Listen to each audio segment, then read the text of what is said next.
మరి గిట్టిన వారిని ఎవరైతే చనిపోయిన వారిని మనం తేలేం, కానీ ఆ కుటుంబాలకు మా ప్రకటమైన సానుభూతిని తెలియజేసుకుంటున్నాం.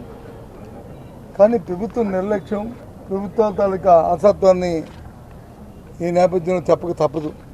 ఈ కూటమి ప్రభుత్వం వచ్చిన దగ్గర నుంచి కూడా ప్రైవేటీకరణ చేయాలి, స్టీల్ ప్లాంట్ వచ్చి వాళ్ళ తాపేదారులకి అది కట్టబెట్టాలనే ఆలోచన తప్ప ఈ ప్రాంతంలో స్టీల్ ప్లాంట్లో పనిచేస్తున్న సుమారు 20,000 మంది తాలూకా శ్రేయస్సు కానీ, ఈ ప్రాంతం తాలూకా శ్రేయస్సు కానీ, ఏదైతే విశాఖ ఉక్కు ఆంధ్ర ఉక్కు అనే నినాదం ఏదవుతుందో దాన్ని కాపాడడానికి కానీ ఏ ప్రయత్నం చేయట్లేదు. చాలా చింతిస్తున్నాం. మా నాయకుడు జగన్మోహన్ రెడ్డి గారు ఆయన తాలూకు ప్రగాఢ సానుభూతిని తెలియజేశారు.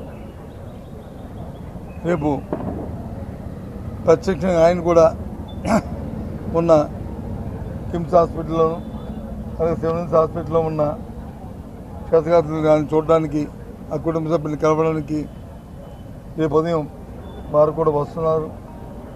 ప్రత్యేకంగా వాళ్ళతో కూడా మాట్లాడతారు.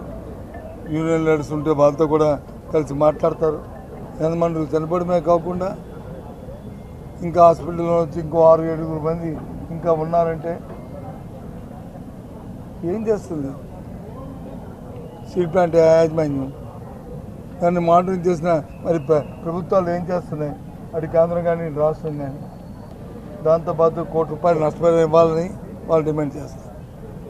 ఇదేమో వాళ్ళు కొత్తగా చేసిన డిమాండ్ కాదు. ఇదేదో గుంతమ్మ కొరకు కాదు.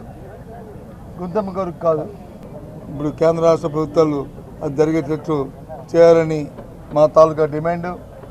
ఆ డిమాండే కాదు, ఆ డిమాండ్ కూడా పోరాటం చేస్తాం. రేపు జగన్మోహన్ రెడ్డి గారు వస్తారు, ఆ విషయం కూడా చెప్తాం. ఆయన నోటంటే కూడా ఆయన చెప్తారు.